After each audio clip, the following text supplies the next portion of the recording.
keratometrías, la paquimetría. Se me parece que está grabando acá, ¿no? Ahí está.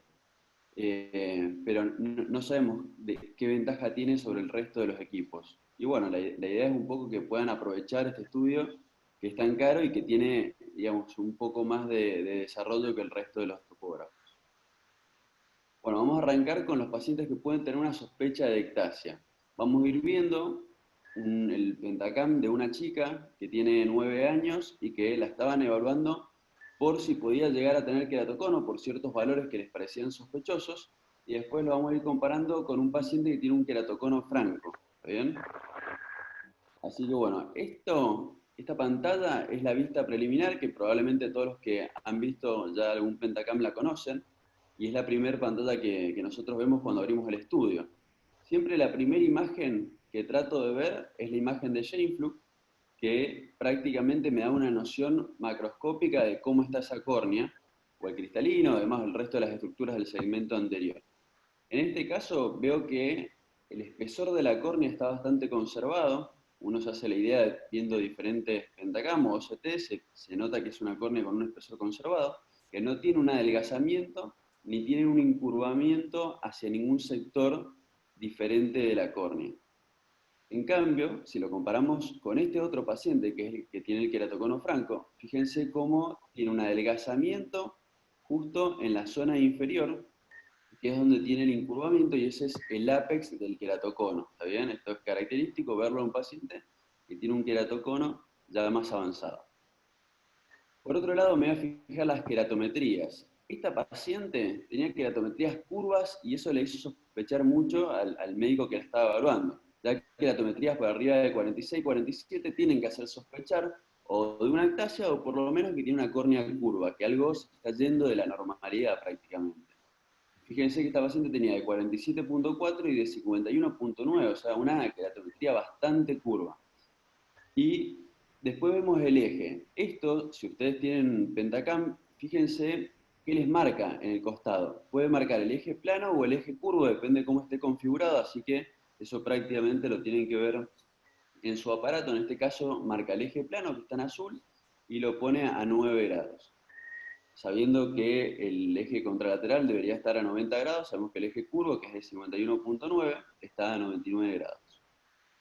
Después seguimos y vemos el delta K, cilindro o astigmatismo, como ustedes lo quieran llamar, que es de 4,5 dioptrías. También es un astigmatismo muy elevado que se asocia a una córnea curva, y eso ya nos tiene que estar empezando a hacer sospechar, por lo menos.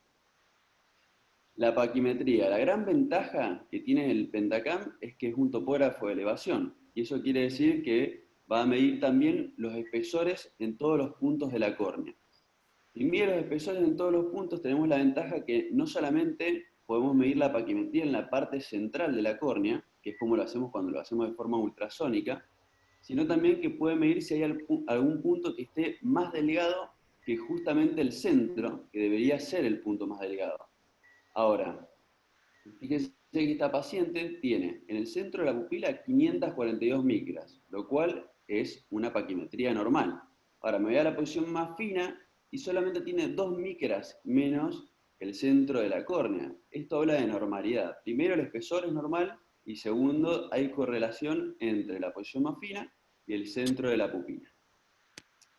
Por otro lado, vamos a ver que en la vista preliminar tenemos la profundidad de cámara anterior, que en muchos pacientes con queratocono o pacientes con, digamos, tan miopes o córneas curvas, vamos a querer meter un lente fáquico, ya sea de cámara anterior o posterior, y la profundidad de la cámara anterior es un dato que nos ayuda bastante. En este caso es interna, quiere decir que mide desde el endotelio y no desde el epitelio. El diámetro pupilar, que también nos interesa si vamos a colocar anillos intrastromales en estos pacientes, para que no tengan halos o molestias en el postoperatorio. Ahora sí lo comparamos con este otro paciente que tenía un queratocono más avanzado. Fíjense que las queratometrías también son súper curvas, de 50 y de 53, con un delta K de 3 dioptrías, que ya la paquimetría es lo que más nos marca la alteración en este paciente, a diferencia del anterior. En el centro de la pupila tiene 496 micras, mientras que en la posición más fina es de 450, o sea, tiene una diferencia de 46 dioptrías entre uno y el otro. ¿Está bien? Bueno, después la profundidad de cámara anterior y el diámetro pupilar. Ahora vamos a ir a esta siguiente pantalla, que por lo general es la que le sigue, depende de cómo tengan configurado el equipo, que es la de los 4 mapas refractivos. Hay ciertos valores que se van a repetir acá, como es la cara anterior, los valores paquimétricos, la profundidad de cámara anterior y el diámetro pupilar. Pero nos va a ir agregando datos. Por ejemplo, el QS, que si ven el QS es el índice de confiabilidad. Y si está OK, que es lo que les va a marcar, es porque todos estos valores que marcó, que es el centrado, la lágrima, la imagen que sea acorde en todas las tomas y demás, debería ser mayor al 95% para que el Pentacam sea confiable. Si no llega a ser confiable por alguna razón, va a aparecer el cartelito en amarillo o en rojo y hasta puede decir cuál fue el error que tuvo. Hay veces que aparece datos que aparenta ser que le faltan datos al estudio para tener un valor confiable, o hay veces que aparece que parpadeó el paciente, en ese caso habría que repetir la toma. Bueno, y después, justo abajo tienen el índice Q, que la Q es la esfericidad de la córnea. ¿Está bien? Normalmente todas las córneas normales deberían ser asféricas entre menos 0,2 y menos 0,4. Ya sea en los queratoconos o en los pacientes que tienen córneas curvas, por lo general esta esfericidad suele aumentar. Y en este caso es menos 0,67. Bueno, después tenemos también los valores de la cara posterior, que no los teníamos en la vista preliminar. Y ya yendo a los mapas, que es lo que nos importa de esta imagen, vamos al primer mapa, que es el de curvatura sagital frontal. Si ven esta imagen y yo trazo una línea en el meridiano curvo de la córnea, veo que es un astigmatismo a favor de la regla, que está puesto a 99 grados aproximadamente, que es lo que habíamos visto antes, y tiene bastante simetría y bastante regularidad. Esto me habla un poco de normalidad. ¿Cuál es mi única sospecha acá? Es que el monio se cierra antes de llegar a la periferia, y esto suele pasar a veces en pacientes con queratoconos incipientes, que el moño se empieza a cerrar y después empieza el quiebre periférico hasta generarse la simetría y demás, como sigue la ectasia. Pero si uno lo ve acá, con esos valores de astigmatismo y con esos valores de la córnea, no parece que sea un queratocono, parece más un astigmatismo normal alto. Después voy a ir a los mapas de elevación, ya sea anterior y el mapa de elevación posterior. Si ven esta imagen, que hay gente que la describe, y a mí Rogelio, que fue el que me empezó a mostrar estas imágenes, me dijo que si ves un puente japonés, acá como aparece en los mapas de elevación, es la imagen típica del astigmatismo, ¿está bien? A diferencia de la imagen del queratocono, que ya la vamos a ver más adelante. Y después vamos al último mapa, que es el mapa de espesor paquimétrico, de espesor de la córnea, que va a marcar con una cruz en el centro de la pupila el lugar paquimétrico y con un círculo el punto más delgado de la córnea. Fíjense los puntos que están, el punto más delgado del centro de la pupila, eso también habla de normalidad. ¿Cuándo deberíamos sospechar? Cuando está desplazado más de 1 milímetro, ¿está bien? O hay una diferencia mayor a 10 micras entre uno y el otro. Ahora sí vamos al paciente con el queratocono más avanzado, y fíjense que en el mapa de curvatura sagital ya directamente hay una simetría sumamente marcada, con irregularidad, obvio, todo lo que se combina en un paciente con queratocono. Y fíjense que el desplazamiento es hacia el temporal inferior, que es donde se suele adelgazar la córnea. ¿Bien? Después en los mapas de elevación, tanto anterior como posterior, y siempre acuérdense que las ectasias suelen empezar en la cara posterior de la córnea, y por eso pueden estar más marcados, pero como este paciente tiene una patología tan avanzada, ya lo tiene marcado en la cara posterior y en la cara anterior, es este círculo central curvo que ven acá. Perdón, se me marcó todo. Ahí va. Y por último, lo que les quería mostrar era el mapa paquimétrico del otro paciente, el desplazamiento que tenía, que se los voy a mostrar ahora, entre el centro de la pupila y, fíjense ahí, entre el centro de la pupila y el punto más delgado de la córnea. ¿Está bien cómo están desplazados? Donde ven la cruz a donde ven el circulito. Después, esta es la distribución de potencias. Esto no es algo que, digamos, me quiera pasar mucho tiempo explicándoles, pero simplemente para marcarles que un paciente con un astigmatismo normal debería tener solamente dos picos, como tiene esta paciente, uno marcando la distribución de potencias en el eje curvo y otro en el eje plano. Por ejemplo, acá marca que el pico más alto está en las 47.7 dioptrías, que era el eje plano de esta paciente, y el otro pico lo marca aproximadamente en 51.8, que es donde tenía el eje curvo. ¿Está bien? Mientras que un paciente con queratocono o con una ectasia avanzada, fíjense que va a tener una córnea totalmente multifocal. ¿Por qué? Porque pasa de ser muy plana a muy curva, entonces la distribución de potencias es muy amplia. Por último, y quizás lo más marcado que tiene el Pentacam, este programa que es el Berlin Ambrosio, donde uno puede ver primero a la izquierda la esfera de mejora ajuste basal o mapa de elevación basal, que es lo que ya todos conocen, es una esfera de mejor ajuste que se realiza a partir del meridiano más curvo y más plano de la córnea y para ver todo lo que está por arriba y por debajo en cuanto a micras, pero no nos da valores significativos cuando uno quiere detectar una ectasia temprana.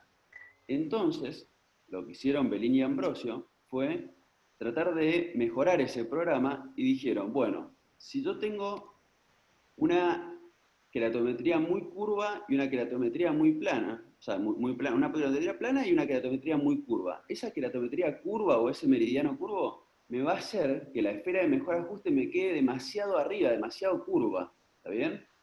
Y después la diferencia entre esa esfera de mejor ajuste y el punto de mayor curvatura va a ser mínimo. Entonces, ¿cómo hacemos para marcar más esta diferencia? Bueno, buscamos el punto más delgado de la paquimetría que se debería asimilar con el punto del ápex del queratocono y le sacamos los 4 milímetros que lo rodean, lo que se llama mapa de exclusión. Entonces me va a quedar dos queratometrías, la plana normal y la curva, pero sin la parte más curva, que son los 4 milímetros centrales al punto más delgado. Entonces, esa esfera de mejor ajuste va a ser más plana y la diferencia entre la esfera de mejor ajuste y el punto de mayor curvatura va a ser aún mayor. Y eso me debería alertar en ectasias más tempranas de la córnea. ¿Está bien? Y es lo que vemos en el mapa del medio, que se llama mapa de exclusión, o es la esfera de mejor ajuste mejorada de Bellin Ambrosio. Y fíjense que por último marca el mapa diferencial. Este mapa diferencial lo que hace es medir la diferencia entre el mapa basal y el mapa de exclusión en micras. Cualquier alteración, digamos, significativa en micras debería estar marcado en color amarillo o en color rojo, dependiendo de la cantidad de micras de diferencia, y ese valor de referencia lo tienen puesto abajo, así que no hace falta que se los aprendan. Y bueno, en este caso vemos que la alteración está más que nada en la cara anterior. Y como le dije antes, las alteraciones en las ectasias empiezan en la cara posterior. ¿Está bien? Estas alteraciones en la cara anterior, que a veces nos llaman la atención, pueden deberse muchas veces a queratometrías curvas, justamente como tiene esta paciente. ¿Está? Pero este mapa de exclusión y este mapa diferencial no me hacen sospechar de ectasia. Por otro lado, algo muy importante cuando queremos evaluar ectasias son los valores paquimétricos. En este caso vamos a ver primero lo que es la distribución de espesor en el perfil espacial de la córnea. Arranca esta curva en el punto más delgado de la córnea, que en este caso habíamos dicho que era de 540 micras. ¿Está bien? Por eso arranca entre 500 y 600 prácticamente en el medio. Y se va ampliando midiéndolo cada 2 milímetros yéndose hacia la periferia. Fíjense que va con cierta normalidad hasta los 5 milímetros, donde tiene un descenso un poco más brusco que antes. Eso ya también me puede estar llamando un poco más la atención. Lo mismo si vemos el aumento de espesor, pero en porcentaje pasa exactamente lo mismo. Y voy a ir arriba, que quizás este recuadro mucha gente no le da importancia, y tiene valores muy significativos para medir alteraciones en la paquimetría, que es el índice de progresión paquimétrica, que debería ser menor a 1.2, y aunque hay personas que es aproximadamente el 6 o 7% de la población que tienen córneas normales y tienen índice de progresión paquimétrica mayor a 1.2, puede pasar, pero deberíamos tratar de sospechar por lo menos en pacientes que tienen este valor alterado.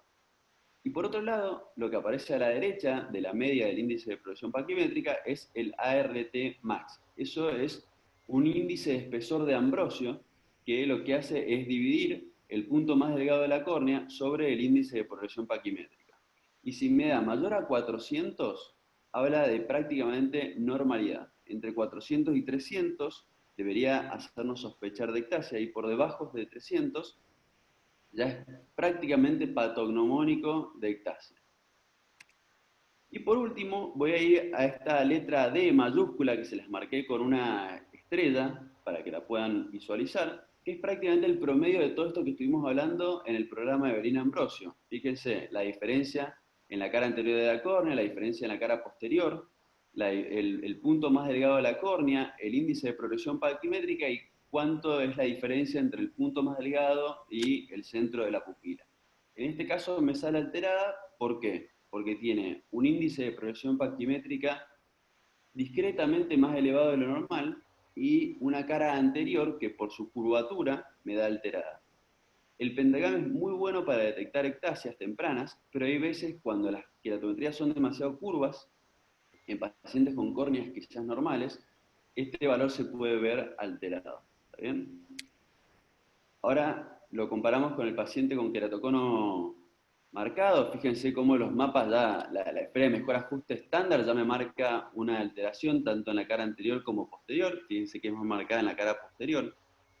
Lo mismo en la esfera de mejor ajuste y lo mismo en el mapa diferencial.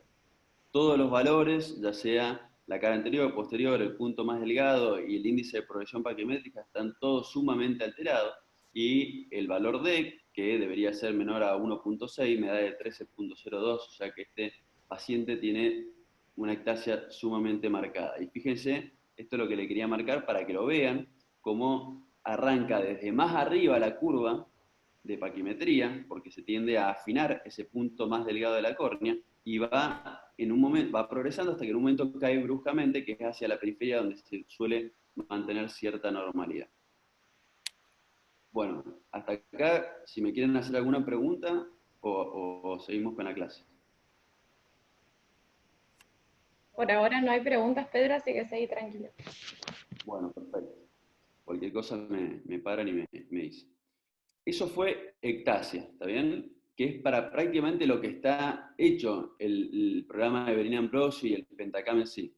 Pero bueno, también justamente hay que tratar de buscarle la utilidad en el resto de las patologías de la córnea, por lo cual me pareció interesante agregarles lo que es la distrofia de Fuchs, porque lo solemos ver mucho, ya sea en mi hospital o supongo que en los centros o hospitales de ustedes también. Y de nuevo, vamos a la vista preliminar. Esta es una paciente que tiene una distrofia de Fuchs. Este es su ojo derecho. Si voy al Scheimpflug, a la imagen, no veo muchas alteraciones, pero porque tampoco voy a ver alteraciones marcadas como voy a ver en el paciente con queratocono. Pero justamente lo pregunté, ahora no les pregunto pues son un montón, pero el otro día lo pregunté en el cruce y me dijeron que les llamaba la atención que es prácticamente igual la córnea en la parte periférica que en la parte central en cuanto a espesor.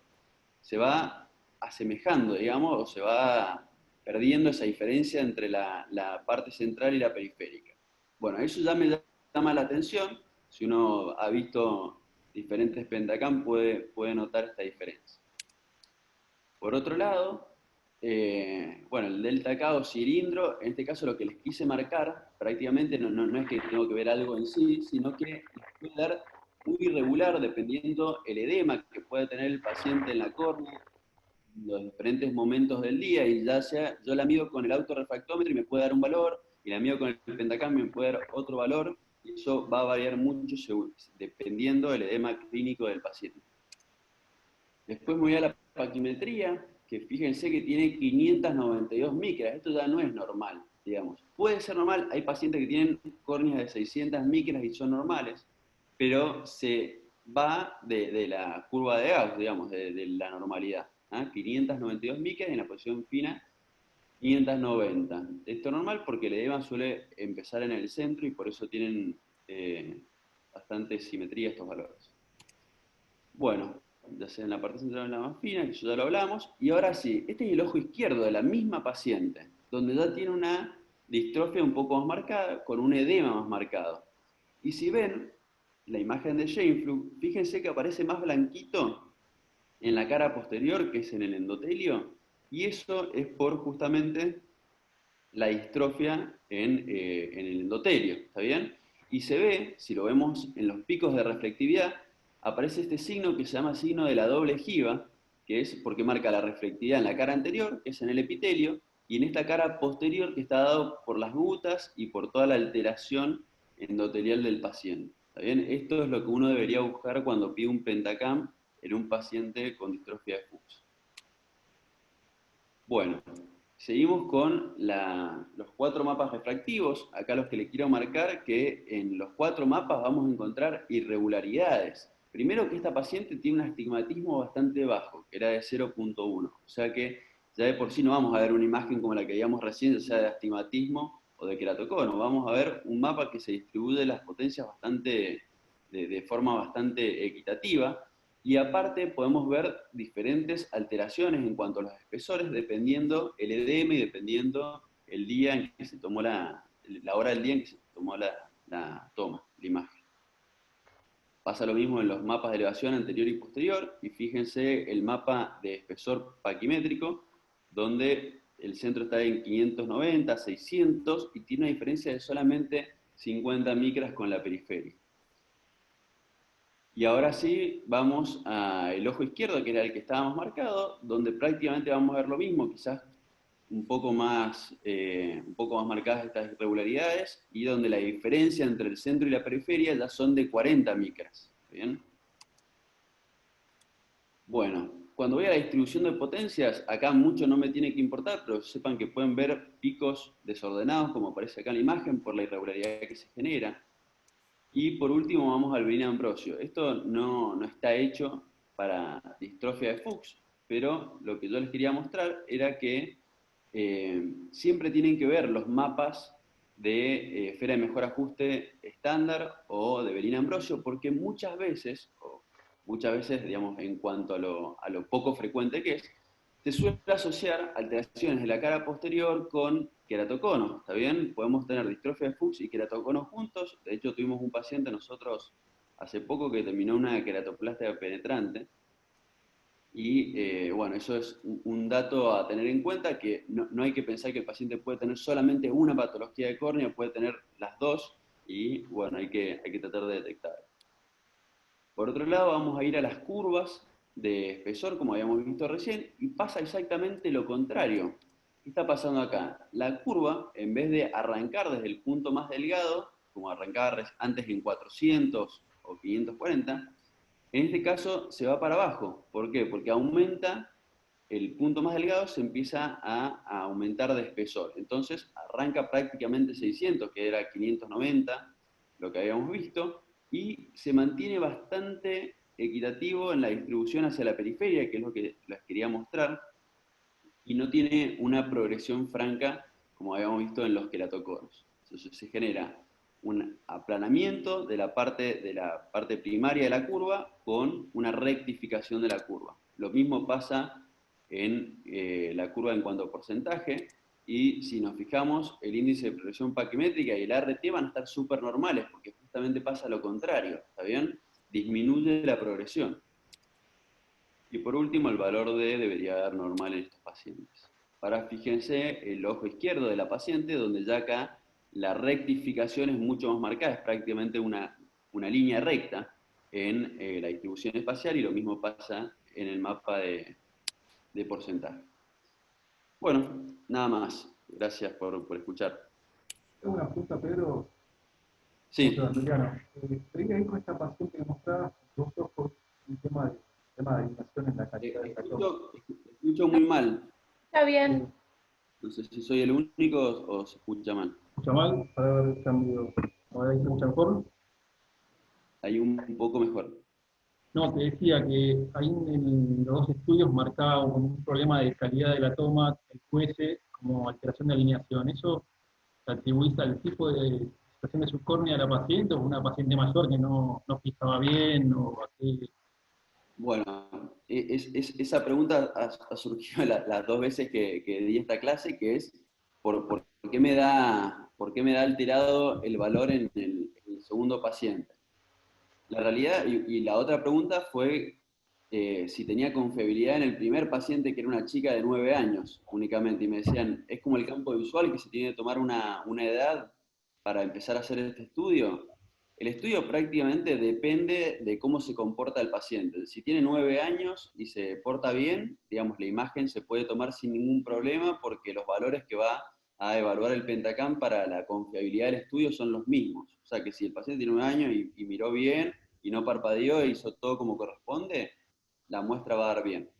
Ahora, en pacientes que están operados de queratoplastia penetrante o DALC o tienen un edema marcado, por más de que el paciente se porte perfecto, y yo hay veces que le he tomado 20 muestras hasta que me dé un ok y no me lo va a dar, la córnea, o sea, los índices de confiabilidad ya están tan alterados que por más de que el paciente preste, digamos, el 100% de atención y mantenga el ojo abierto, y yo hay veces cuando les cuesta le pongo una gotita de anestesia en los ojos simplemente para hacer el estudio, y el paciente vos lo ves que está haciendo todo bien, y aún así el índice me sigue marcando alterado. Prácticamente que es porque todos estos parámetros que toma ya se distorsionan solamente con la córnea del paciente. ¿Está bien? O sea que por más de que uno tome la mejor toma posible, el valor en estos pacientes con la córnea tan alterada no me va a dar ok, por muchas tomas que le haga. ¿Está bien?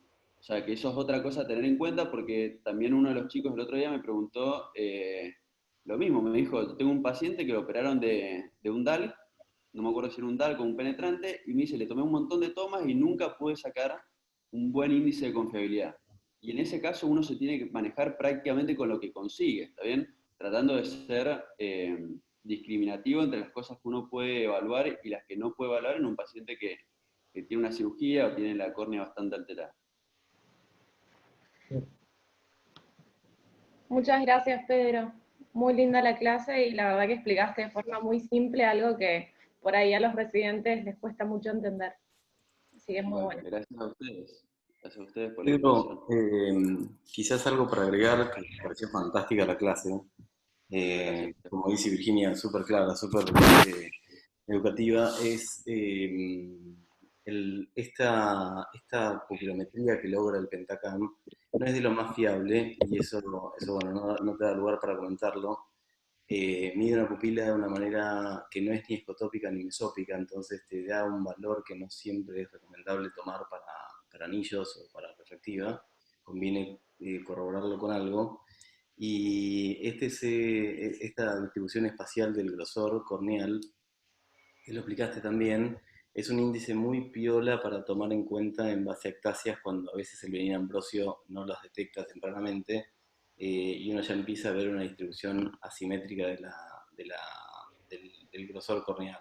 Esa curva cuando empieza a declinar y cae por debajo de los 700 entre el inicio y el final, te habla un poco de que hay que prestar atención a esa córnea como bien lo explicaste.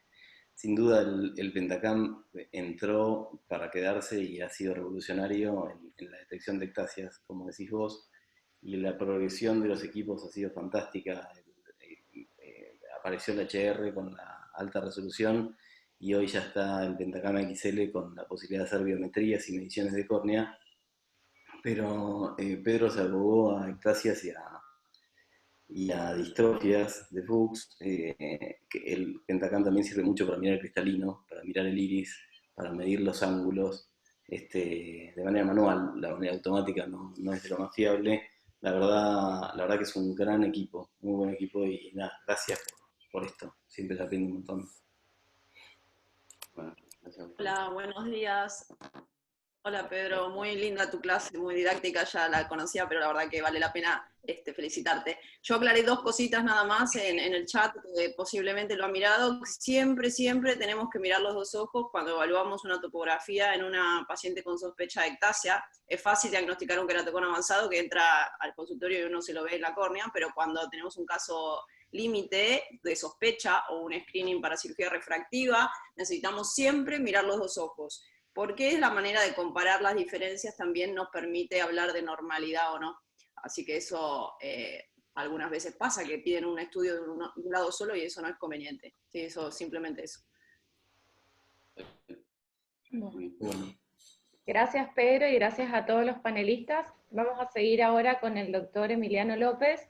Varios de ustedes ya lo fueron viendo en algunas de las charlas. Él es especialista en córnea y trabaja en el Hospital Austral.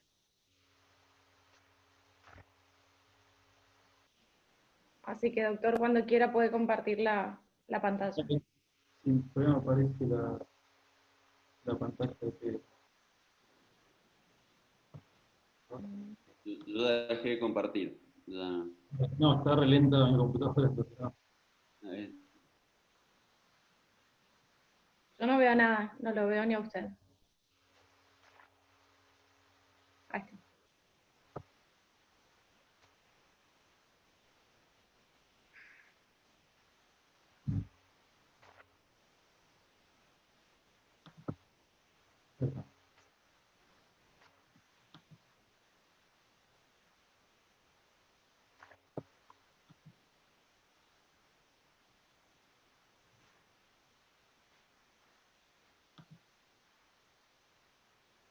Perdón, ya pude compartir, pero no sé cómo aparece.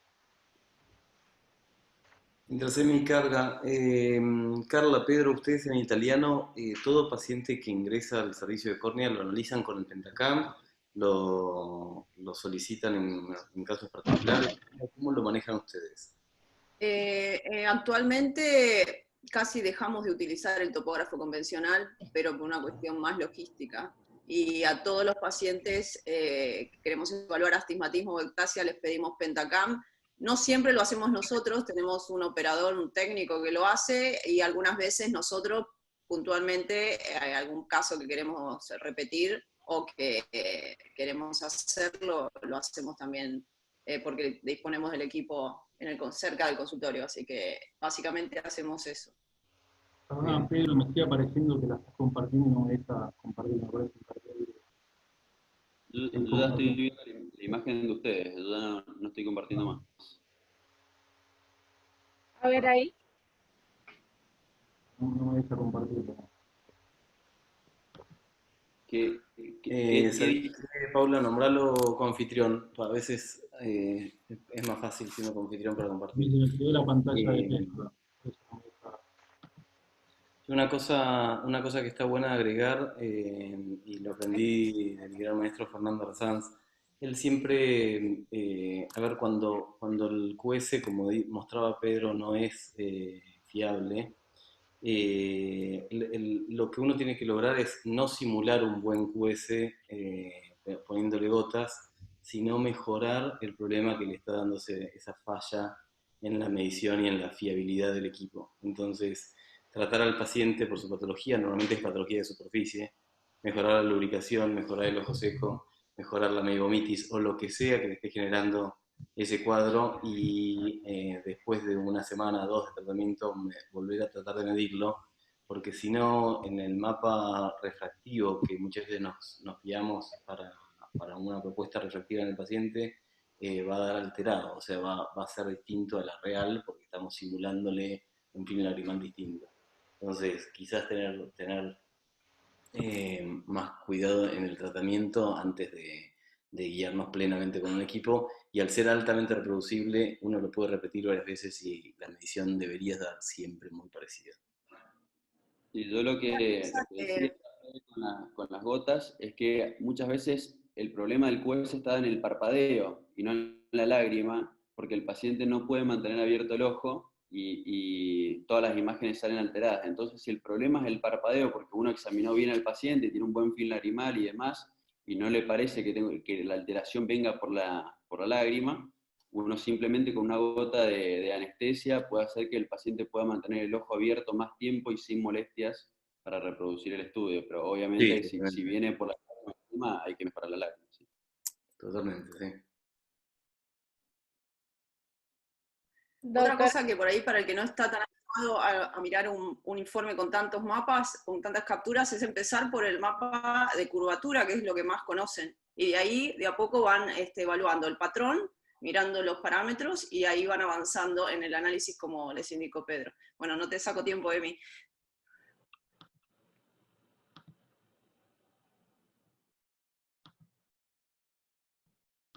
¿Se ve bien ahí? Ahí está. Claro.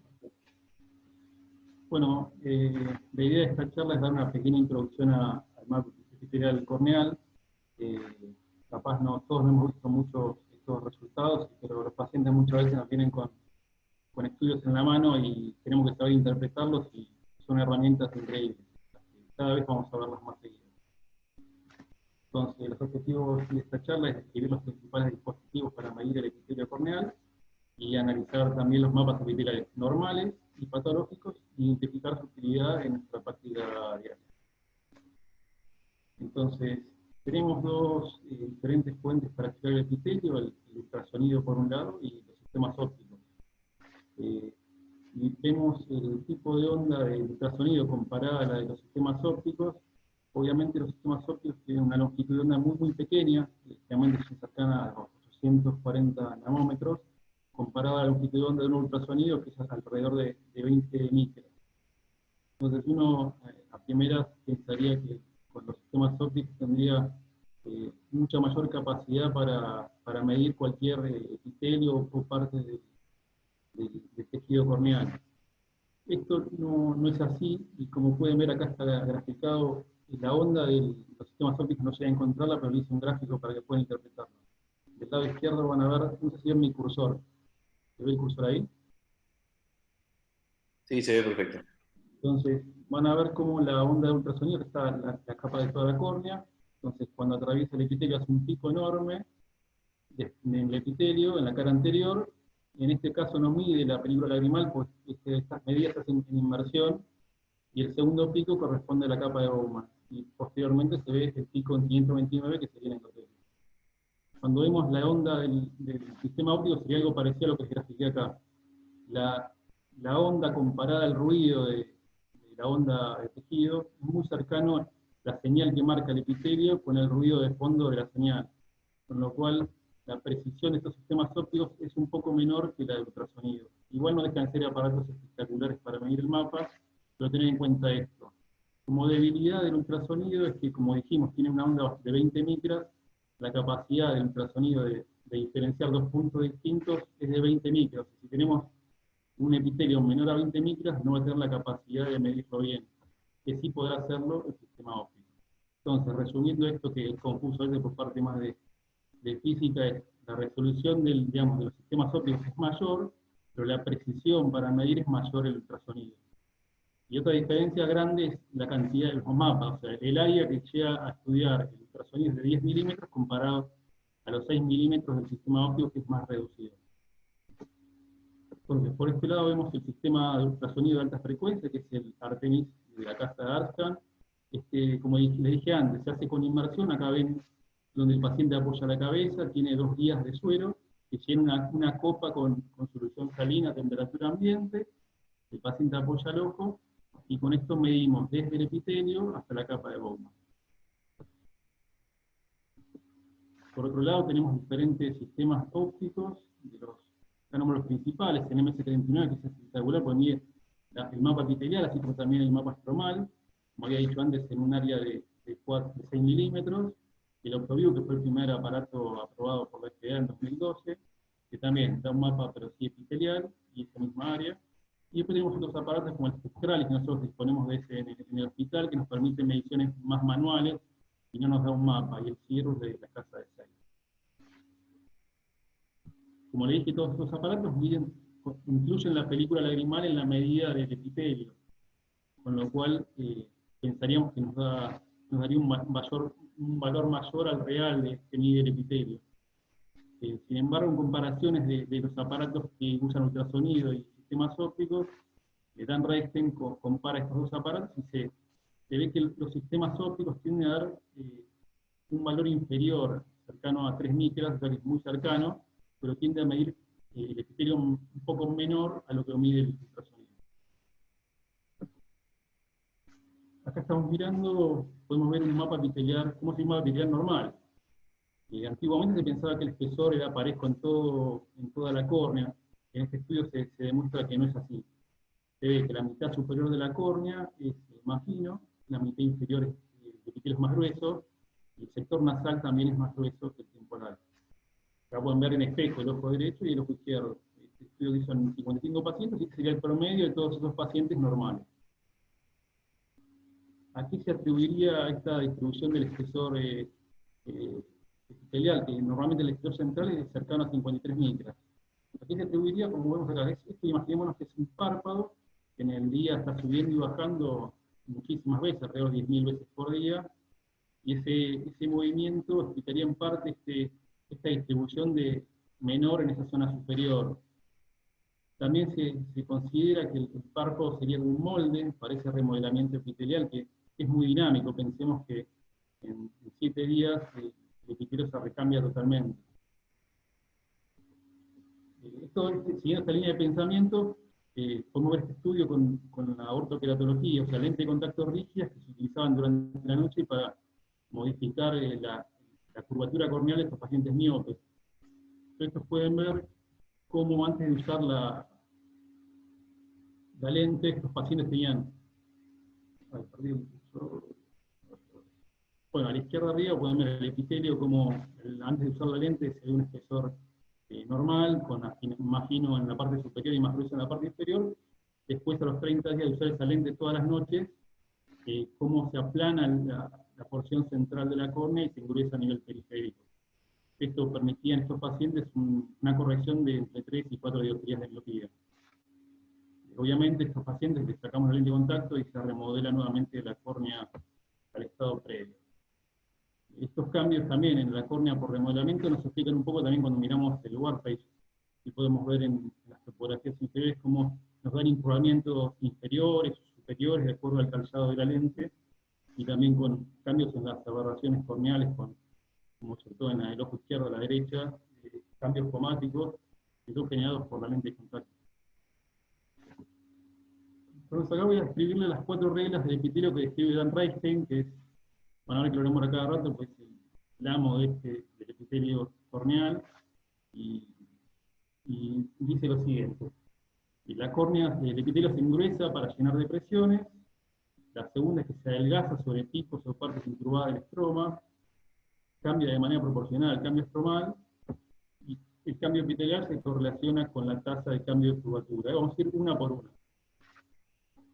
En la primera de estas, decíamos, se engruesa para llenar depresiones. En este caso es un ejemplo de una paciente que tuvo un absceso y se produjo una pérdida de tejido estromal, y cómo el epitelio llenó ese espacio con un gran engrosamiento.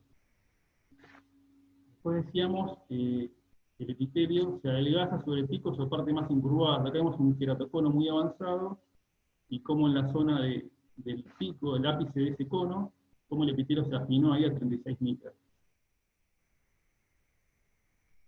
Bueno, acá, perdón, ahí pueden ver en la parte inferior, acá el mago epitelial con lo que decíamos, el afinamiento que es lo que ven en el ARSCAN, acá en esta imagen de modo B, cómo ese epitelio está afinado en el curvamiento de la córnea, el cono.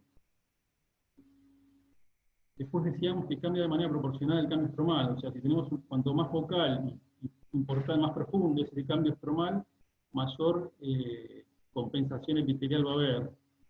Lo cual, como ven en este gráfico que les hice, si uno tuviera una pérdida de tejido más leve y distribuida en el resto de la córnea, y la compensación epitelial va a ser menor. Esto tiene muchas implicancias cuando elegimos las zonas ópticas de las ablaciones en esquinas láser. La cuarta regla sería que el cambio epitelial se correlaciona con el cambio de curvatura.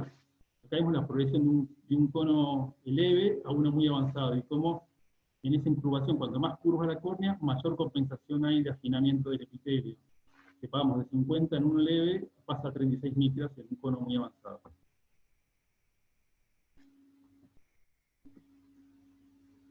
Ahora vamos a ir a ejemplos de, teniendo en cuenta estas reglas, cómo va a cambiar el modo epitelial en diferentes escenarios. Pensando en un PRK, en un paciente, un PRK miópico, nosotros pensemos que realizamos una ablación, queremos que la córnea se aplane, o sea, ablacionamos el estroma y aplanamos la córnea. Como compensación, el epitelio, siguiendo las reglas que dijimos recién, se produce un aumento del espesor en el centro de la córnea y un afinamiento anular periférico.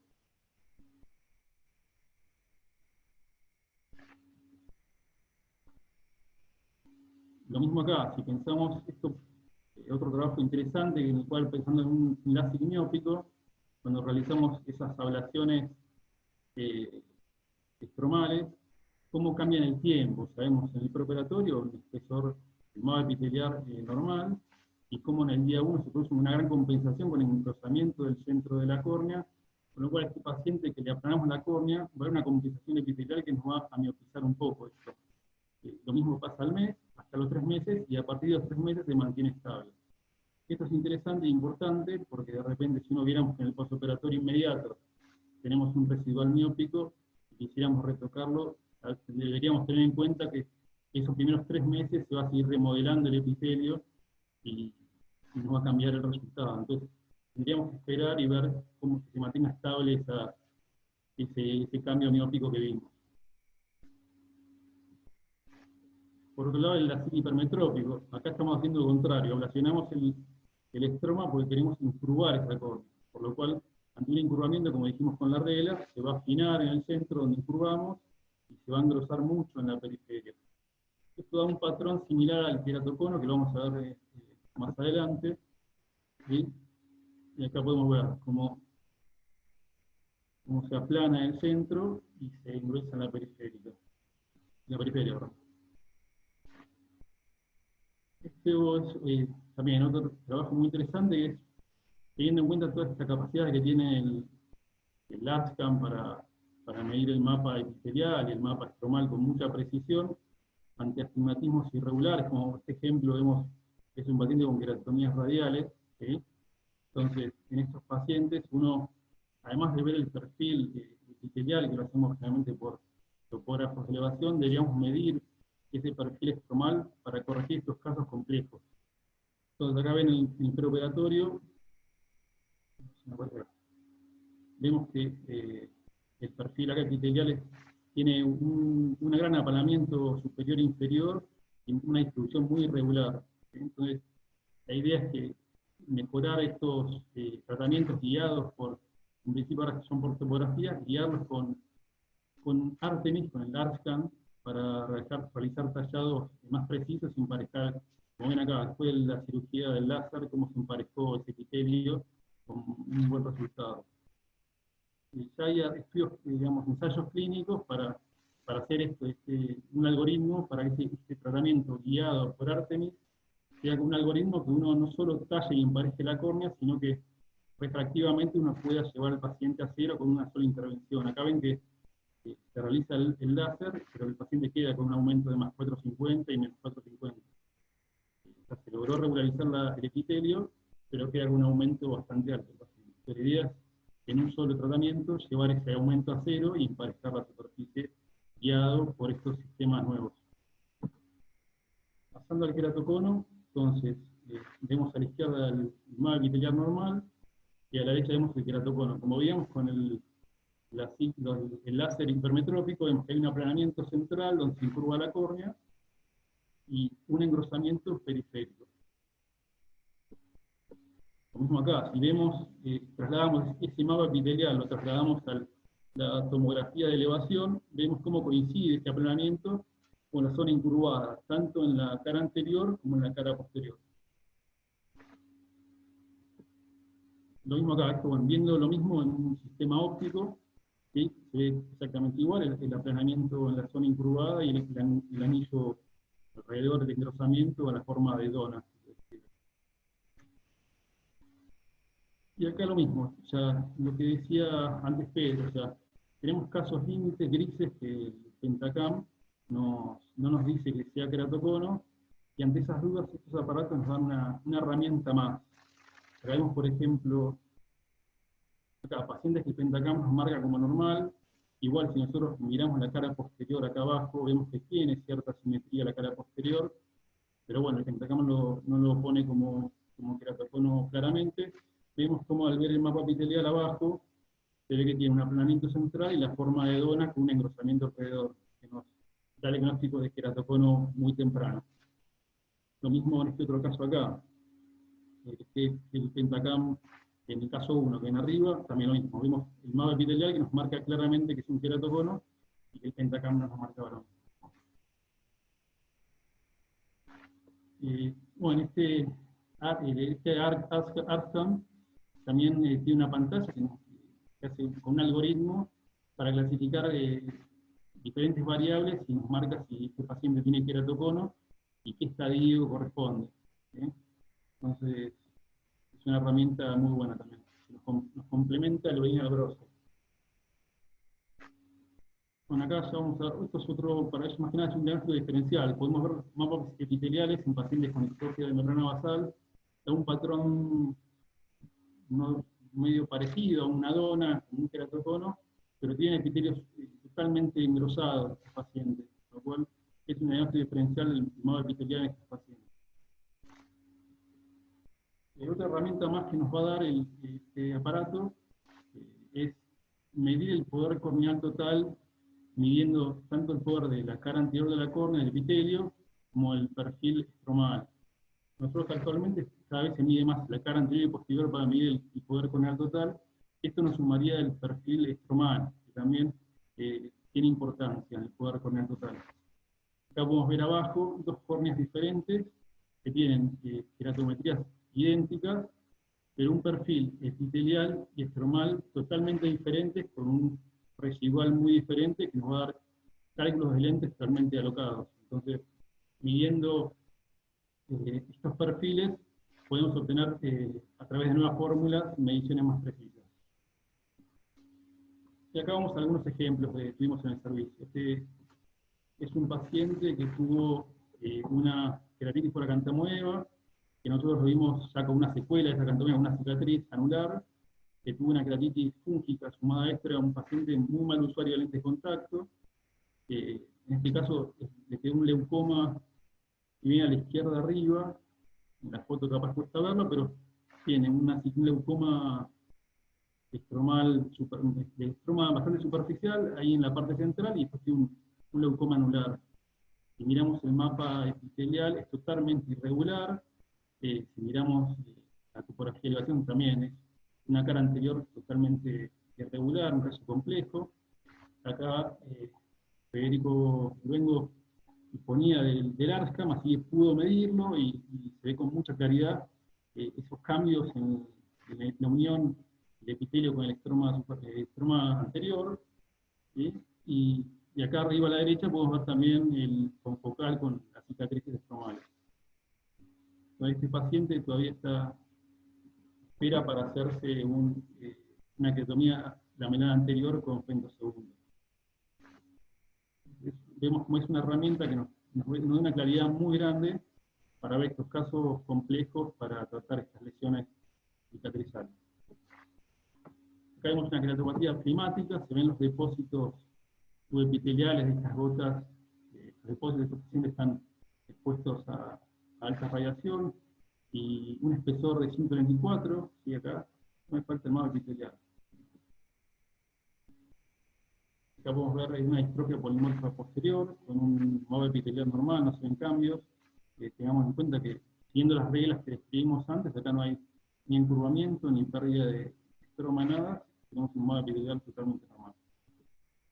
Y este es el caso que le había comentado antes, una chiquita que tuvo un absceso importante paracentral, con una gran melting de corneal que resolvió y hizo esta compensación epitelial. Acá pueden ver, son unas 190 micras que se engrosó del epitelio en este sector. Miramos en el corte horizontal. Y en la distrofia de Fuchs vemos un paciente que tiene un DSEC, que tiene un mapa epitelial con un aplanamiento central. Eso no está descrito. Hay ciertos artículos que marcan el ojo contralateral, pero bueno, es un hallazgo nomás, para comentarlo nomás lo que vimos en este paciente. Esto es lo mismo, ojo derecho o izquierdo con cierto aplanamiento central sutil.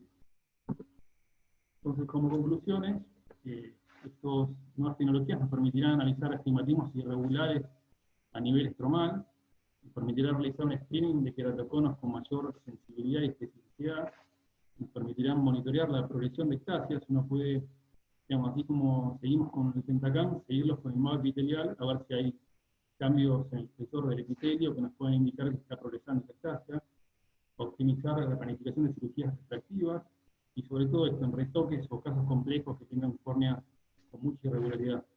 que sería el PTK transepitelial guiado por arte. Y como por último, medir con mayor precisión el poder corneal total para optimizar la lesión de lentes intraoculares en cataratas, sobre todo en pacientes que tienen cirugías refractivas previas, que cada vez tenemos una mayor cantidad. Así que, nada, bueno, era eso. Muchas gracias. Cualquier duda que tengan, me dicen. Bueno, muchas gracias, doctor, por compartir la clase con nosotros. Muy interesante. Vamos a seguir ahora con la doctora Vitelli, que es médica de planta del Hospital Italiano, y nos va a hablar sobre degeneraciones corneales.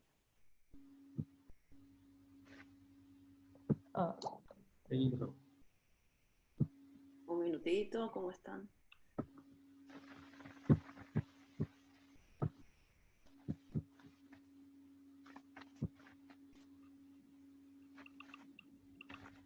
Bien, bueno, buenos días, y se está haciendo largo la mañana, así que vamos a tratar de hacer lo más gráfica posible esta charla con muchas imágenes. Nos toca hablar de desórdenes degenerativos de la conjuntiva, de la córnea y de la esclera, y es un tema bastante extenso, así que un poco el propósito es definir, primero diferenciar lo que es una degeneración corneal de las distrofias corneales, y luego a ejemplificar a través de imágenes y de casos las principales degeneraciones de cada una de estas estructuras. Bueno, ¿qué son las degeneraciones corneales y cuáles son las principales diferencias con las distrofias? Básicamente, las degeneraciones corneales suelen ser más bien periféricas, muchas veces son unilaterales o tienen una mayor asimetría que las distrofias, y suelen ser de progresión lenta y de origen más tardío. También la mayoría de las veces están asociadas a patologías locales o sistémicas de tipo inflamatorio, vascularización, o están relacionadas con el envejecimiento y con cambios relacionados con agresiones ambientales, como puede ser el sol. Mientras que por otro lado, las distrofias son alteraciones primarias, casi siempre son bilaterales y son mucho más simétricas.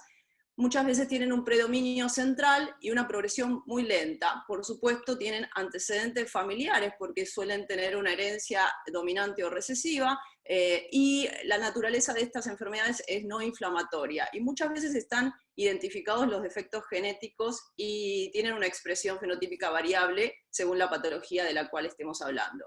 De todas maneras, ahora vamos a hablar principalmente de las degeneraciones, y a mí me gusta un poco esta agrupamiento de entidades dentro de las enfermedades de la córnea, que podemos decir que por un lado tenemos las distrofias corneales verdaderas, las degeneraciones corneales, que es lo que nos vamos a referir hoy, y otros dos grupos que serían manifestaciones corneales de enfermedades sistémicas, hereditarias o no, y por último las anomalías congénitas que afectan la córnea, que son menos frecuentes pero también bastante complejas. Vamos a dividir la clase en una parte inicial sobre degeneraciones que afectan la transparencia corneal, y según el nivel histológico vamos a ir viendo ejemplos, y aquellas que afectan la curvatura y el espesor, que podemos encontrar principalmente las ectasias corneales. Basado en el primer grupo, entonces las que afectan a nivel del epitelio, ahí hay un corte histológico representado en la imagen inferior. Vamos a hablar primero de la queratopatía pseudoverticillata. Acá vemos en la primera imagen, señalado con una flechita amarilla, una distribución de un pigmento color ocre en el centro de una córnea con queratotomía radial. En este caso puede deberse a la distribución que tiene este pigmento ferroso en la base del epitelio, debido al antecedente de una cirugía refractiva que aplana la córnea. Pseudoverticillata es porque la verticillata real está relacionada con la esfingolipidosis, que es la enfermedad de Fabry. Tiene una imagen muy similar a la que vemos en la derecha. Pero lo más prevalente que nosotros veamos en nuestro consultorio y en nuestro examen en pacientes habituales es el uso de drogas como la miodarona, que es tan frecuente para arritmias, y los pacientes se van a presentar así, con estos depósitos como pincelada, arremolinados, en el centro o paracentral a la córnea, y bilaterales. Y van a ir cambiando la forma y la distribución. Así que eso es importante tenerlo presente. Vamos a ver otra alteración. Cuando hablamos de queratopatía pseudodendrítica, podemos hablar de una lesión similar a esta, que puede estar asociada al cierre de una úlcera traumática, o el cierre epitelial a veces da una imagen irregular, como si fuese una dendrita, así que tenemos que valernos no solo de la tinción y de la luz azul cobalto que favorece la discriminación de la lesión, sino también de los antecedentes que tiene el paciente para aproximar un poco la sospecha diagnóstica. Este, por ejemplo, es el cierre de una queratoplastia, del epitelio de una queratoplastia en un paciente que si no tiene antecedentes herpéticos, uno lo interpreta como una queratopatía pseudodendrítica, no de origen infeccioso, sino de un cierre habitual del epitelio en forma centrípeta. Bien, y acá en cambio tenemos la dendrita tradicional de una queratopatía herpética con los bulbos terminales clásicos. Cuando evaluamos la biomicroscopía a un paciente con una imagen pseudodendrítica, también tenemos que ver, como dijimos, los antecedentes. En este caso, usuario de lente de contacto y con dolor, si vemos esta imagen, tenemos que pensar que puede ser una cantamoeba, porque tiene una imagen muy temprana en el proceso infeccioso inicial que puede semejar un herpes, y eso les habrá pasado que algunos pacientes con diagnóstico posterior de cantamoeba venían tratados con antivirales. Así que es otra cosa importante a tener en cuenta. Acá vamos a ver otras alteraciones que se ven en la superficie corneal. En este caso, el depósito de hierro a nivel horizontal en el tercio inferior de la córnea se ve en muchos pacientes, y eso corresponde a la parte superior del menisco lagrimal. Y esa línea se llama de Hudson-Stalley y está descripta más frecuentemente en pacientes más añosos, pero si la buscan, la pueden observar. Cada vez que evaluamos depósitos ferrosos en la córnea, en el epitelio corneal, es más fácil visualizarlo modificando la iluminación. Puede ser focal, puede ser utilizando la luz azul cobalto, como vamos a ver cuando buscamos el anillo de Fleischer en los queratoconos. Por ejemplo, acá. Esta es una ectasia súper avanzada, como podrán ver en la foto con la luz azul cobalto y sin tinción, vemos una imagen como de gota de aceite, y toda la imagen periférica es este anillo, que en este caso es total, pero lo podemos ver en forma parcial, en la base de una ectasia avanzada, que como ven también tiene un leucoma cicatrizal central. Eso es foto propia, la verdad que se ve muy bien cuando la ectasia es muy avanzada. Si no es tan avanzada es más difícil, pero lo pueden ir buscando en pacientes con queratocono conocido. También pueden valerse del reflejo rojo, como ven en la otra imagen, donde también podemos observar este depósito de hierro en el epitelio corneal. Cuando el depósito se asocia al ápex, por ejemplo, de la cabeza del pterigion, tiene un nombre propio que es la línea de Ferri, perdón, la línea de Stoker, y cuando lo es, como vemos en la derecha, en la base de la ampolla de una trabeculectomía, lo llamamos línea de Ferri. Todos estos pigmentos los vemos con frecuencia, quizás los pasamos por alto, pero vale la pena reconocerlos como depósitos ferrosos. Ahora vamos a hablar de alteraciones a nivel de la Bowman. Lo clásico que van a ver muchos de ustedes es la queratopatía periférica, que todavía no es una banda, que vemos en la imagen de la izquierda, que es muy frecuente con el avance de la edad, depósitos cálcicos en pacientes que no tienen una alteración particular del ojo o del mecanismo fosfocálcico. En esos casos van a ver que tiene un depósito blanquecino con un intervalo lúcido con el limbo en un ojo sin proceso inflamatorio, pero también podemos encontrarnos con casos mucho más avanzados, como en la imagen de la derecha, en un ojo ciego que ha tenido antecedentes crónicos de uveitis y que favorece entonces el depósito de esta calcificación corneal que distribuye ahora sí en modo de banda interpalpebral, y que si observan tiene pequeños orificios, por eso también se lo describe como la imagen en queso suizo, que corresponde a las terminaciones nerviosas del plexo nervioso superficial que perforan entonces la Bowman y entonces dan esa imagen característica.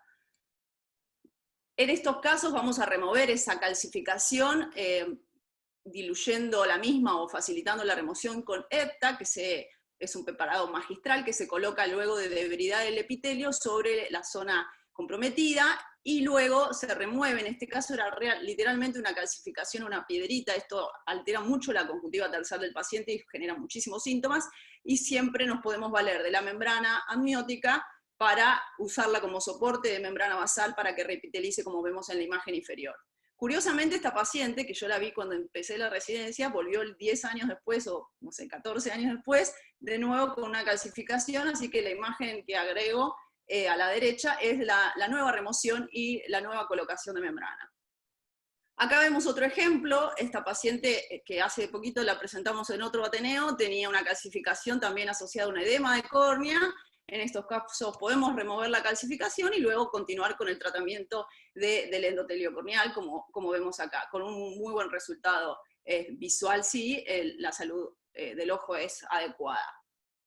Hay otras alteraciones que vemos a nivel de la Bowman y que también comprometen el epitelio, como esta, que es descrita como una degeneración esferoidal. Tiene varios nombres, también se la llama queratopatía del labrador, y es una imagen como en gota de aceite, como amarillo ocre, y se debe a una degradación de proteínas en ojos con enfermedades crónicas. En este caso es un edema persistente de una queratopatía bullosa antigua sin tratamiento, y se cree que estas proteínas están degradadas por el sol, y nos da esta imagen que debemos, digamos, no confundirla con un proceso infeccioso. En general esto no tiñe, puede tener una tinción negativa, pero no es un ojo con inflamación conjuntival ni dolor. Otras alteraciones que encontramos a nivel de la Bowman, que a veces pueden ser el primer hallazgo de una enfermedad clínica sistémica, como el depósito de inmunoglobulinas. La queratopatía cristalina está asociada, por ejemplo, a la enfermedad de mieloma múltiple y otras alteraciones oncohematológicas. Y lo vemos así, como una córnea con cristalitos en todo el espesor.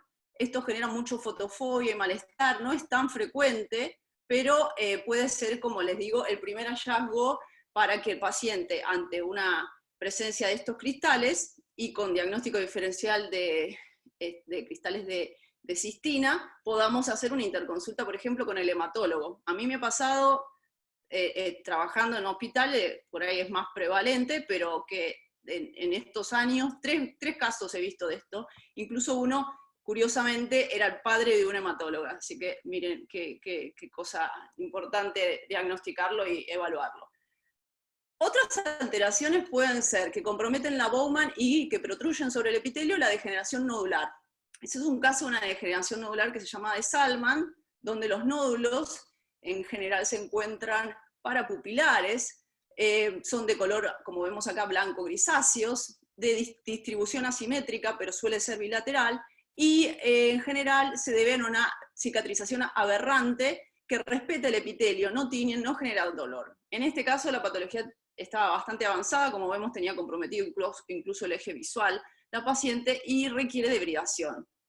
Acá podemos ver con imágenes del OCT del segmento anterior, que traen unas imágenes bárbaras, como el epitelio, vemos en la parte superior, está respetado, acá se adelgaza, y cómo todo este depósito de material hialino en histología protruye sobre la córnea y altera mucho la visión del paciente, si bien no compromete el eje visual, porque genera astigmatismo irregular en estos casos avanzados. Entonces lo tenemos que debridar, hacemos un plano de clivaje sobre la Bowman, y si bien pueden recidivar, nos ayuda a mejorar la superficie ocular y hacer, por ejemplo, mediciones antes de una cirugía de catarata, o simplemente mejorar la calidad visual removiendo el epitelio. Acá vemos el post quirúrgico de este paciente. Otras alteraciones que nos pueden hacer sospechar de un nódulo, bueno, podemos ver la imagen de la izquierda, en este caso es una imagen parecida a un queloide. Cuando uno tiene un edema crónico, como puede ser una bullosa de estadio tardío, no tratada, una queratopatía bullosa, se puede formar un nódulo inflamatorio, como vemos en este caso, por la cronicidad y toda la remodelación que lleva la formación de bullas y la fibrosis subepitelial que esto conlleva con el tiempo sin tratamiento. En cambio, a la derecha vemos un paciente que hace muchísimos años seguimos y siempre está igual y que no se quiere tratar, es una paciente añosa, que debajo de esa presentación, de esa imagen extraña que vemos en la superficie epitelial, de esa epiteliopatía, que podría confundirse como una degeneración del labrador, tiene una cristalina, es decir, tiene una queratopatía cristalina que está asociada a enfermedades infecciosas silentes como el Streptococcus viridans, que la diagnosticamos hace unos años con confocal, con el doctor Crossato, y que está, así como la ven, por años con solo lubricantes y no progresa. y es un paciente que tiene indicación de remover eso, y por supuesto deberíamos tratarla con una queratoplastia para que mejore la superficie, y además se asocia a un queratocono. Pero bueno, son curiosidades que ilustran un poco esta clase. Otras alteraciones que comprometen a nivel de la Bowman es esto que vemos con frecuencia, que se llama degeneración Chagreen de cocodrilo o en mosaico. Es porque simula la piel del cocodrilo, genera opacidades que pueden ser en el estroma anterior, pero también existen en el estroma profundo y central, y estas opacidades poligonales en general no progresan, no se asocian a edema, no alteran la calidad visual en general, solo se asocian a degeneración del estroma con el paso del tiempo. Y tienen intervalos lúcidos entre las mismas, no son vasofantasmas, y es importante discriminar una cosa de la otra. Lo vemos bastante frecuente en población de más de 60 años.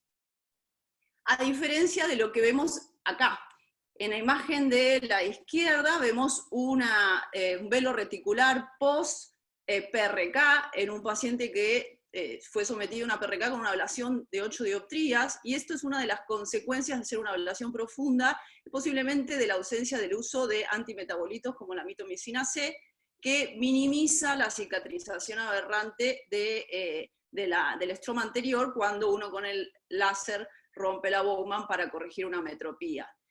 Es menos frecuente actualmente que esto suceda, ya que se hacen ablaciones menos profundas y se usa de rutina, incluso en dioptrías bajas, la mitomicina C como un agente que minimice la formación del Haze. En la derecha vemos una cosa mucho más sutil que muchas veces no compromete la agudeza visual del paciente, y a su vez puede ir aclarando con el tiempo y con el uso de corticoides en el posoperatorio. Ahora vamos a pasar, voy rápido porque es larguísima esta clase y no quiero aburrirlos, vamos a pasar a alteraciones en el estroma. Acá lo que podemos ver es una queratopatía lipoidea.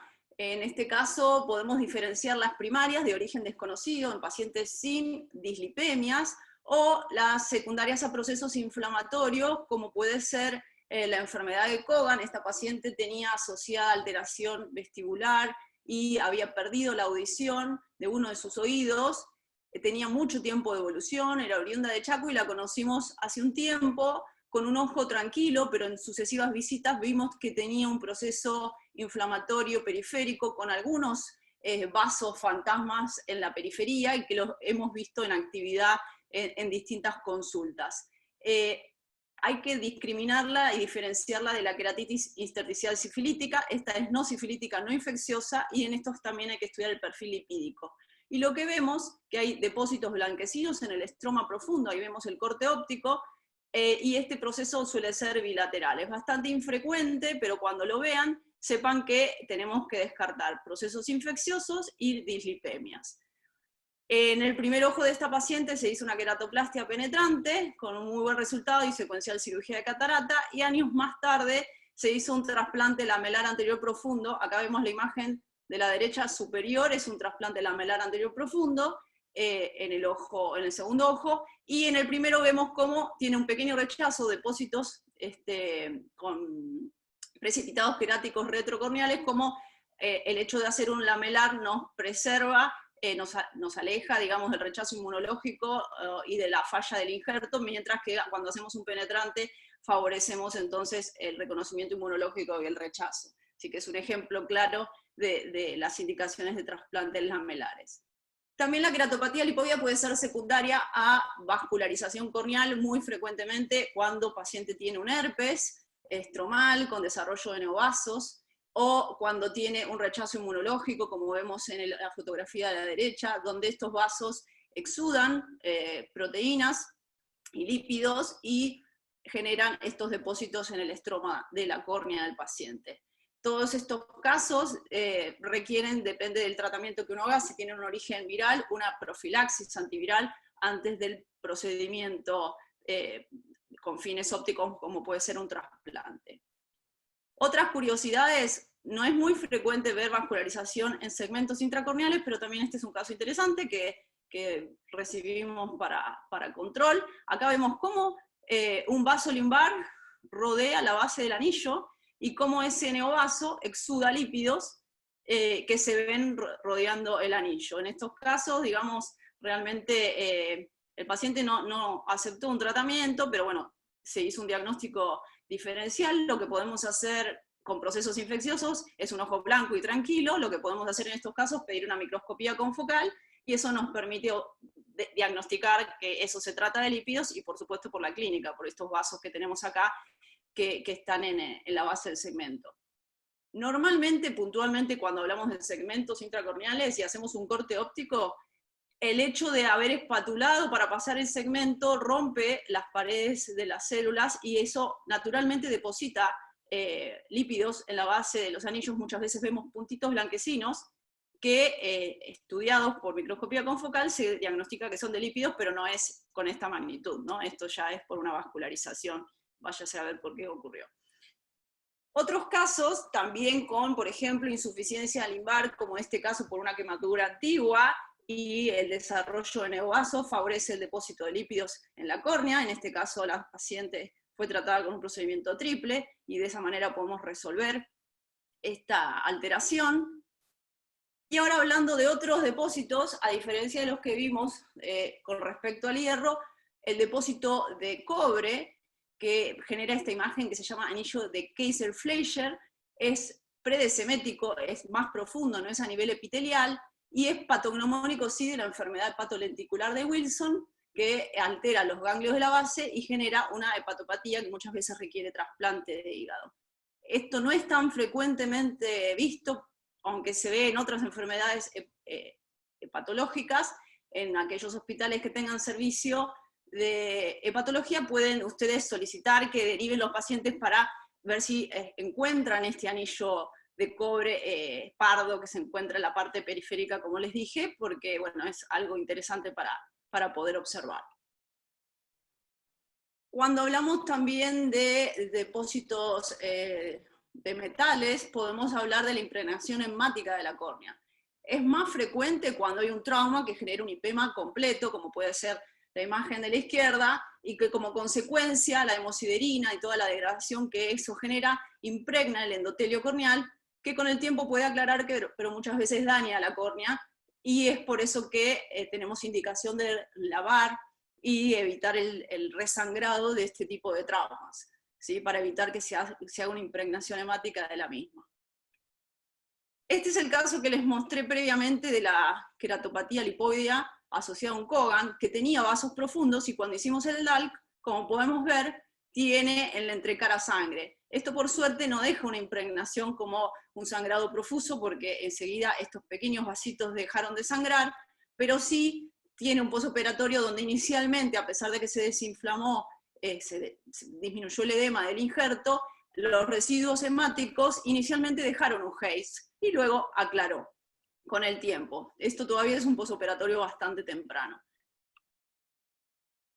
Otras alteraciones que se consideran degenerativas en la córnea es los cambios cicatrizales típicos de una infección. Un leucoma cicatrizal, como puede ser este post un absceso, deja cambios en el estroma, y también, como vimos que nos mostró Emiliano, también modifica y compensa el epitelio los adelgazamientos. Así que esta es otra de las imágenes que tenemos que evaluar e interpretar como cambios degenerativos, donde el estroma desorganizado se vuelve opaco, y el espesor muchas veces se conserva gracias a la compensación del epitelio. A modo de resumen respecto a pigmentos, de melanina encontramos el uso de Krukenberg, eso lo hemos visto varias veces.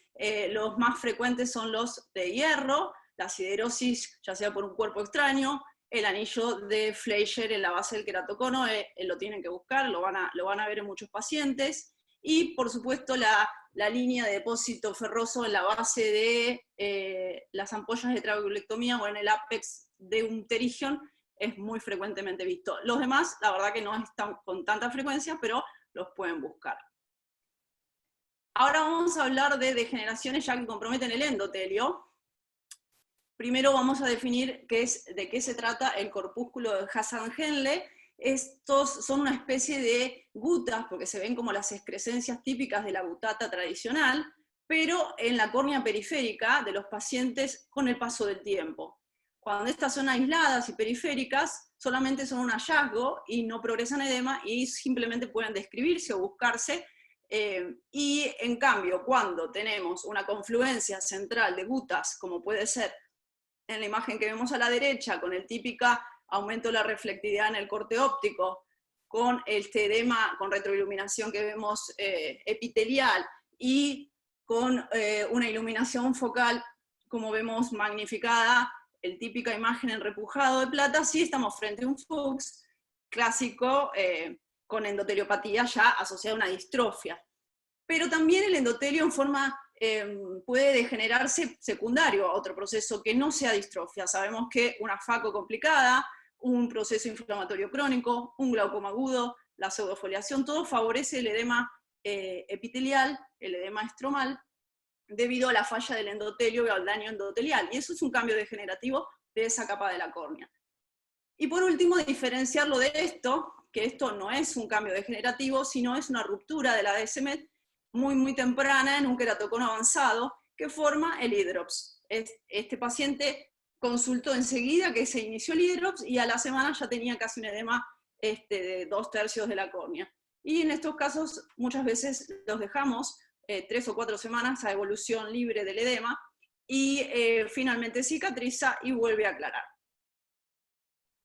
Este sería una queratopatía bullosa de cirugías de cataratas complicadas, en pacientes sin Fuchs, pero con otros antecedentes. En este caso la paciente tenía uveitis, ángulo estrecho, mucho tiempo de evolución, y estas bullas son el resultado de una falla endotelial degenerativa o traumática o tóxica por daño del endotelio. Bien. Ahora vamos a identificar alteraciones que comprometen llamarse el limbo, y particularmente esta estructura que se llama palizada de Vogt, donde están las células madres epiteliales que nos permiten regenerar el epitelio. Cuando se daña, principalmente por la radiación ultravioleta o por alguna quemadura, tenemos una insuficiencia del limbar local o completa.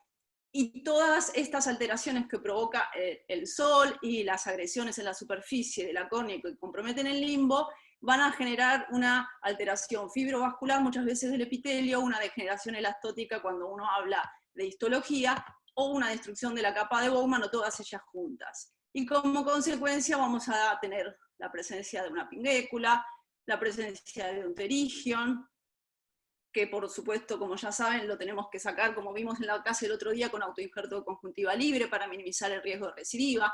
Usar o no antimetabolitos dependerá si está residuado o si es un pterigion primario. Cuando tenemos un pterigion bilateral, podemos planificar usar conjuntiva para el pterigion de la parte más comprometida, como puede ser la parte nasal, y la zona temporal usar membrana amniótica. Esta es otra forma de tratar estos casos. Frente a quemaduras, donde se altera el limbo, ya vimos en la clase pasada que tenemos que minimizar el proceso inflamatorio usando membrana amniótica, y de esa manera tratar de evitar una insuficiencia limbar local, como podemos ver acá, de este paciente que finalmente terminó con un pseudopterigion pequeñito por un compromiso más marcado del limbo en esa parte. Y diferenciar todo lo que sería una sospecha de una degeneración limbar de neoplasias. En este caso, esta es una neoplasia de la superficie ocular. La diferencia es cuando ven una pseudopterigion o una imagen que se parece a un pterigion pero tiene pigmento, o tiene leucoplasia en superficie, o se acompaña de un vaso satélite o congestión, tenemos que sospechar que esta es una patología con atipías o maligna que requiere remoción y análisis anatomopatológico. Acá vemos cómo luego del tratamiento, en este caso con 5-fluorouracilo sin resección, el paciente se curó. Y el diagnóstico lo podemos hacer con microscopía confocal, que muchas veces aporta información suficiente para iniciar el tratamiento tópico.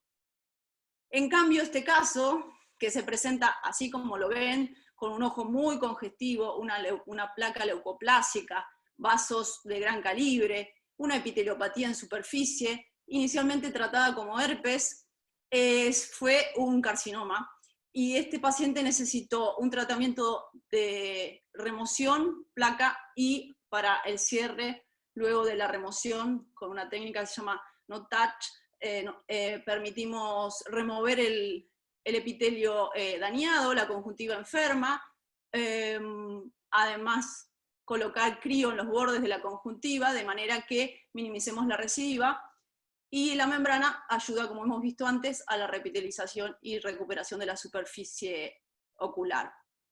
Acá vemos el posoperatorio de este paciente, cómo mejora muchísimo la parte de la lesión maligna, pero todavía presenta una epiteliopatía en superficie, que concurrió con un herpes. Posiblemente la epiteliopatía actual no se deba al herpes, sino a la agresión del tratamiento de superficie.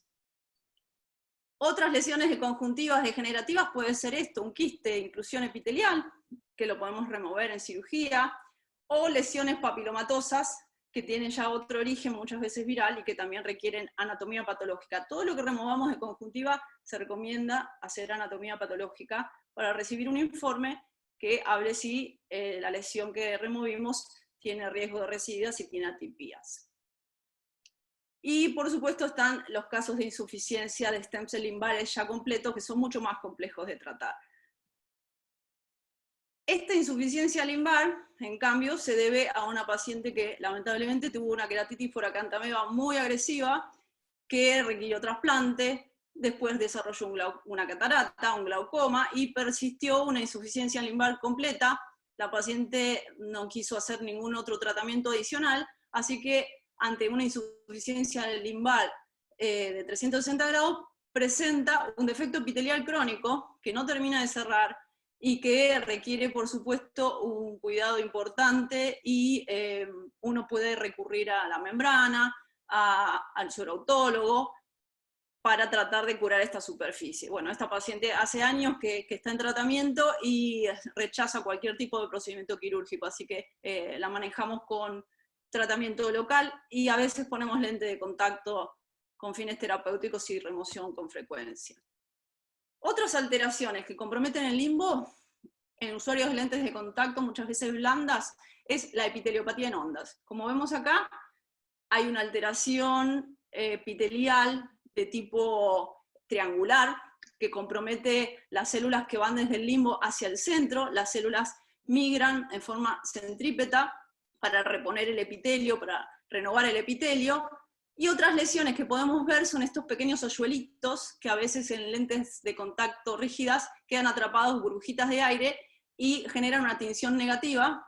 La verdad que la primera vez que yo vi esto no sabía de qué se trataba, pero uno buscando encuentra que simplemente se debe a la impronta que deja la burbujita de aire en usuarios de lentes de contacto sobre el epitelio.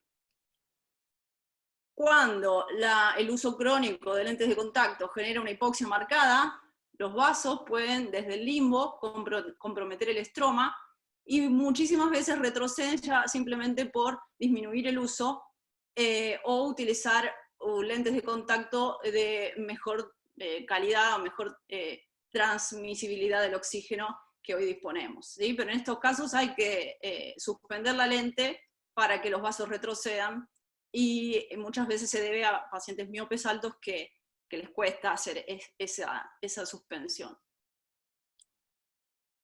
Por último, una degeneración adicional, que se llama degeneración en surco idiopática, no nos tiene que hacer confundir con lesiones ulcerativas, ya que el epitelio está indemne, pero esto se ve en pacientes añosos, al lado del arco senil. Como signo no tiene inflamación, pero sí un adelgazamiento que también está muchas veces compensado con el epitelio, y el epitelio está indemne, y es un cambio degenerativo de la córnea periférica inferior.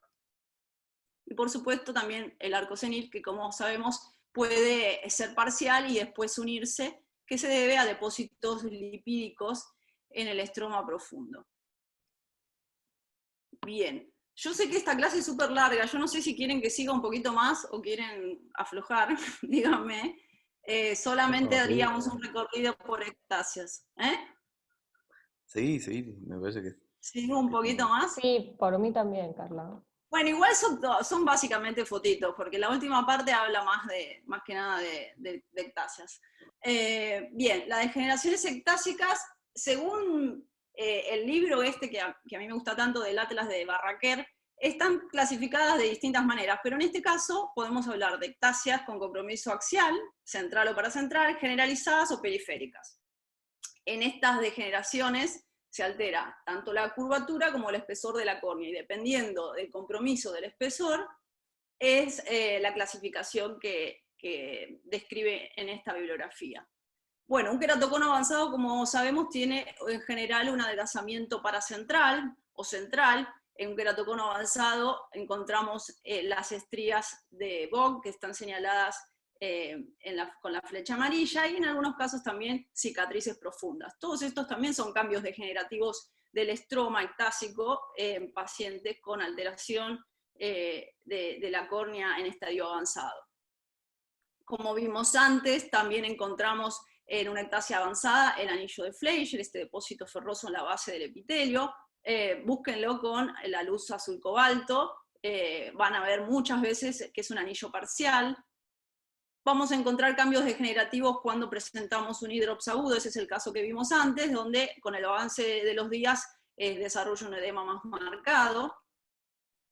Podemos encontrar aumento de los nervios del plexo nervioso superficial, en este caso una margen muy característica, no tan característica, pero muy curiosa, que encontré en un paciente muy jovencito, cómo están aumentado el grosor de los nervios. Miren el corte óptico ahí, es interesante cómo se ve el plexo nervioso, no es tan frecuente de ver, pero lo pueden buscar. Y este es el caso que refirió Pedro, que tenemos un paciente con queratocono y Fuchs. Si ven acá, este anillo que tiene puesto una profundidad adecuada, se acompaña de un edema que tiene mayor grosor en el centro, porque tiene Fuchs, ¿sí? Y el ojo puesto fue tratado con trasplante. Cosas menos frecuentes es el queratocono posterior. Esto es congénito, está circunscripta a la cara posterior una depresión de unos 3 o 4 milímetros, altera muchas veces las mediciones en el cálculo de lentes intraoculares, es un hallazgo poco frecuente, pero bueno, se puede encontrar en la biomicroscopía de los pacientes. También es poco frecuente el queratoglobo, en este caso la ectasia es generalizada, está toda adelgazada la córnea y toda protruida hacia adelante, como vemos en un caso avanzado. No es tan frecuente, la imagen de un paciente que tiene un queratoglobo es como de ojos de muñeca, cuando uno lo ve, cuando tengan oportunidad no se van a olvidar porque es bastante llamativo cómo se ve la córnea ectásica en todo su espesor. Y degeneraciones periféricas como el queratotoro o degeneración marginal pelúcida. Acá vemos el perfil de un paciente con esta lesión avanzada, tiene una imagen bastante diferente a un queratocono porque el adelgazamiento es en el tercio inferior de la córnea. Eso hace que la córnea por arriba de ese tercio inferior protruya. En general estos pacientes no es tan frecuente que hagan hidrops, pero sí generan un astigmatismo contra la regla muy alto y muy difícil de corregir. Muy difícil de corregir, ya sea por trasplante, porque la zona está muy adelgazada y periférica, o con lentes de contacto también es complejo por la adaptación. Acá vemos el perfil de este paciente, un paciente del servicio, que era muy querido por todos porque siempre cantaba, y cantaba muy bien, y tenía muy mala visión. Bueno, acá la imagen típica del patrón en alas de mariposa en estos casos, y otra alteración que a diferencia de la anterior, se acompaña de un adelgazamiento superior, que puede ser bilateral y puede ser asimétrico, y comprometer ese adelgazamiento 2 o 3 milímetros del limbo. Se acompaña también de neovasos y de depósitos lipídicos. No hay ulceración, no presentan dolor, y este cambio degenerativo con adelgazamiento se llama degeneración marginal de Terrien. También genera un astigmatismo alto, y en estos casos en general no se perforan, y como no presentan dolor, muchas veces no requieren tratamiento, excepto que el astigmatismo generado sea muy alto. Nosotros tuvimos oportunidad de hacer uno con Nicolás hace unos años, donde se hizo una trasplante lamelar esclerocorneal sectorial en herradura, y de esa manera se buscó regularizar la córnea. Hace muchos años que no lo vemos este paciente, pero bueno, ese un poco puede ser el tratamiento en estos casos. Y diferenciarlo de esta lesión. Esta sí es una úlcera con dolor, y tiene un tratamiento completamente distinto, y ya no es una degeneración ectásica como estamos viendo, sino una úlcera dolorosa con adelgazamiento que puede generar perforación y compromiso visual. Otras degeneraciones que uno por ahí encuentra están resueltas en pacientes con procesos inflamatorios crónicos, como puede ser la imagen de la izquierda en un paciente que tenía una enfermedad del colágeno con un adelgazamiento corneal periférico, que no perforó, pero bueno, genera obviamente un astigmatismo marcado, alteraciones en la superficie, y una paciente que tuvo una queratitis ulcerativa periférica, uno la conoce ya con una resolución espontánea de su cuadro por este adelgazamiento y sinequia con el iris, no llegó a perforarse, entonces bueno, es un ojo que está tranquilo en este momento. Por último, cuando el compromiso es de la esclera, como en la escleromalacia perforante, muchas veces asociadas a artritis severas, estos pacientes prácticamente degradan toda la esclera, son muy difíciles de tratar, pero tienen una incidencia, una morbimortalidad muy alta y muchos de estos pacientes fallecen jóvenes. Y para finalizar, la placa senil de Cogan, que es un depósito que aparece en la inserción de los músculos rectos y también se ve con frecuencia en pacientes añosos. Bueno, en síntesis, las alteraciones entonces llamadas degeneraciones corneales son periféricas, unilaterales o asimétricas, de origen tardío, de progresión evidente, que comprometen o la transparencia corneal en las distintas capas, o la curvatura y el espesor, y muchas veces están asociadas a patologías inflamatorias, envejecimiento o a cambios y agresiones medioambientales. Bien, bueno, muchas gracias.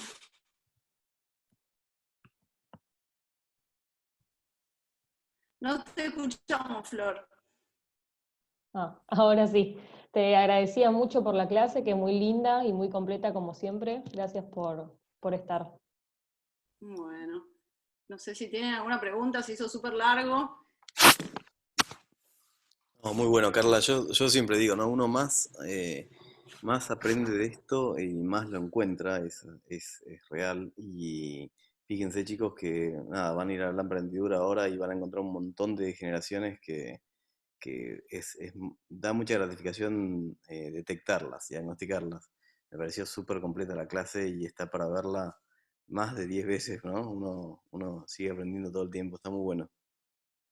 Bueno, gracias. Bueno, gracias por invitarme y saben que estamos en contacto por cualquier cosa que quieran compartir. Bueno, muchas Sin gracias duda. a todos. Con esto Bueno. damos finalizado entonces el día de hoy. Gracias a todos por conectarse.